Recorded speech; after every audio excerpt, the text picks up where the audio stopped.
مسئلہ نماز جنازہ امام اور مقتدی دونوں کے حق میں یکساں ہے، یعنی برابر ہے۔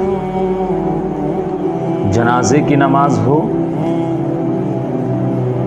اور مقتدی کی نماز، یعنی جو اس میں امام صاحب ہوتے ہیں اور جو مقتدی ہوتے ہیں، دونوں کی نماز کیا ہے؟ برابر ہے۔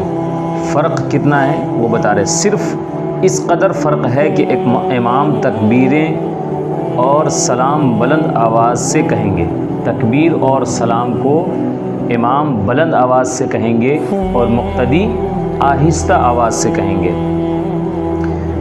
باقی چیزیں یعنی ثنا اور درود اور دعا مقتدی بھی آہستہ آواز سے کہیں گے اور امام بھی آہستہ آواز سے پڑھیں گے۔ امام اور مقتدی دونوں کی نماز جو ہے یکساں ہے، فرق صرف کتنا ہے کہ امام تکبیر اور سلام بلند آواز سے بولیں گے اور باقی دعا ثنا یہ سب آہستہ مقتدی بھی بولیں گے اور امام بھی بولیں گے۔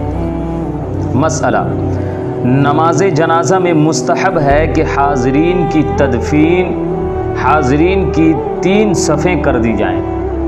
نماز جنازہ میں مستحب یعنی بہتر ہے، ضروری نہیں ہے۔ اگر نہیں ہوا تو کوئی آدمی کہے کہ نماز ہی نہیں ہوا، یہ ایسی کوئی بات نہیں ہے، مستحب ہے۔ یہاں تک کہ اگر صرف 7 آدمی ہوں تو ایک آدمی ان میں سے امام بنا دیا جائے اور پہلی صف میں 3 آدمی کھڑے ہوں، دوسری صف میں 2 اور تیسری میں 1 آدمی، تو 3 صف ہو جائیں گے، پہلے میں 3، دوسرے میں 2 اور تیسرے میں 1 اور آگے امام صاحب۔ تو اس طریقے سے کرنا چاہیے۔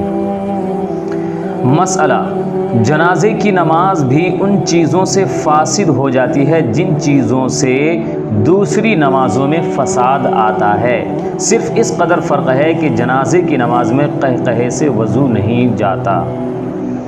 جنازے کی نماز اور 5 وقتہ نمازیں جو ہیں دونوں برابر اس اعتبار سے ہے کہ جو چیزیں جس چیز سے نماز فاسد ہو جاتی ہے 5 وقتہ نماز، ان تمام چیزوں سے جنازے کی نماز بھی فاسد ہو جائے گی۔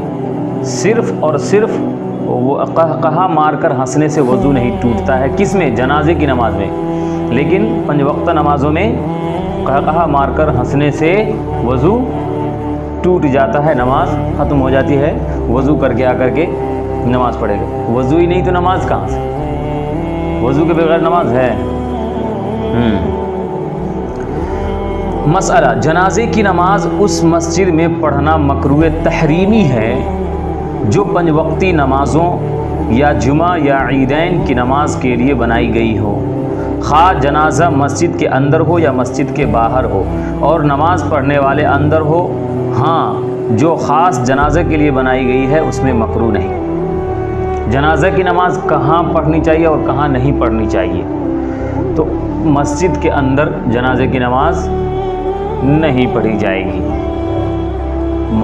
یا جمعہ کی جہاں نماز ہوتی ہو یا عیدین کی نماز جہاں ہوتی ہو اس میں جنازے کی نماز نہیں پڑھنی چاہیے۔ اس کے علاوہ کہیں بھی آپ جنازے کی نماز ادا کر سکتے ہیں، یا جنازے کی نماز کے لیے الگ سے مخصوص جگہ اگر بنایا گیا ہو تو اس میں پڑھ سکتے ہیں۔ مسئلہ میت کی نماز میں اس غرض سے زیادہ تاخیر کرنا کہ جماعت زیادہ ہو جائے مکروہ ہے۔ نماز میں جنازے کی نماز میں تاخیر نہیں کرنی چاہیے کہ جتنا دیر لگائیں گے اتنے زیادہ آدمی آ جائیں گے، یہ مکروہ ہے، ایسا نہیں کرنا چاہیے۔ جتنی جلد سے جلد ہو سکے اس کو جنازے کی نماز ادا کر کے دفن کر دینی چاہیے۔ مسئلہ اگر کوئی شخص جنازے کی نماز میں ایسے وقت پہنچا کہ کچھ تکبیریں اس کے آنے سے پہلے ہو چکی ہوں، غور سے سنیے، تو جس قدر تکبیریں ہو چکی ہیں ان کے اعتبار سے وہ شخص مسبوق سمجھا جائے گا۔ یہ سب باتیں پیچھے آ چکی ہے، مسبوق، مدرک، لاحق، ان تینوں کی تعریف کے ساتھ پیچھے آ چکی ہے، تو مسبوق سمجھا جائے گا اور اس کو چاہیے کہ فوراً آتے ہوئے مثل اور نمازوں کے تکبیر تحریمہ کہہ کر شریک نہ ہو جائے.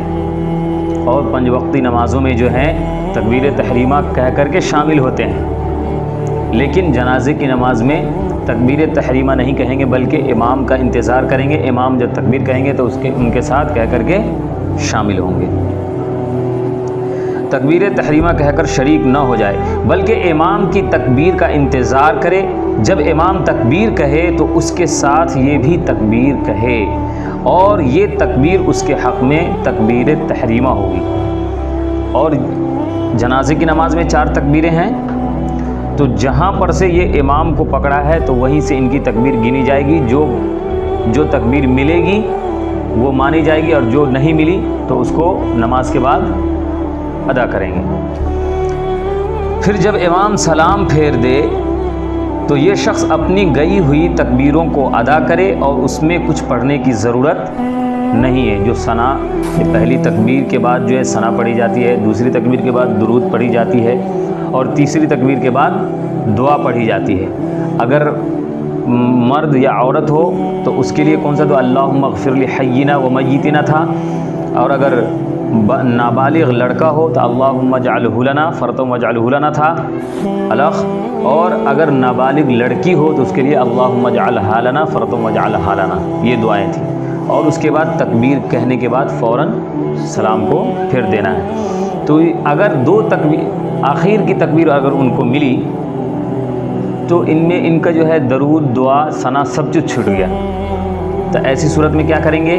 تکبیر میں مل جانے کے بعد جیسے امام سلام پھیریں گے فوراً اپنی 3 تکبیر اللہ اکبر اللہ اکبر اللہ اکبر کہہ کر کے سلام پھیر لیں گے. اس میں کچھ پڑھنے کی ضرورت نہیں. اگر کوئی شخص ایسے وقت میں پہنچے کہ امام 4تھی تکبیر بھی کہہ چکا ہو تو وہ شخص اس تکبیر کے حق میں مسبوق نہ سمجھا جائے گا، اور اس کو چاہیے کہ فوراً تکبیر کہہ کر شریک ہو جائے. آخری تکبیر میں بیچ میں یا 1 یا 2 یا 3 کے بعد اگر پہنچتے ہیں، 2 کے بعد اگر پہنچتے ہیں تکبیر کے بعد، تو امام کا انتظار کریں گے، ان کے تکبیر کہنے کے ساتھ شامل ہوں گے. اور اگر آخری تکبیر ہے تو آتے ہی فوراً کیا کریں گے؟ تکبیر کہتے ہوئے مل جائیں گے. اس کو چاہیے کہ فوراً تکبیر کہہ کر شریک ہو جائے، اور بعد ختم نماز کے اپنی گئی ہوئی تکبیروں کا اعادہ کر لے. جو تکبیریں چھٹی ہیں ان کو تکبیر کو کیا کر لے؟ ادا کر لے.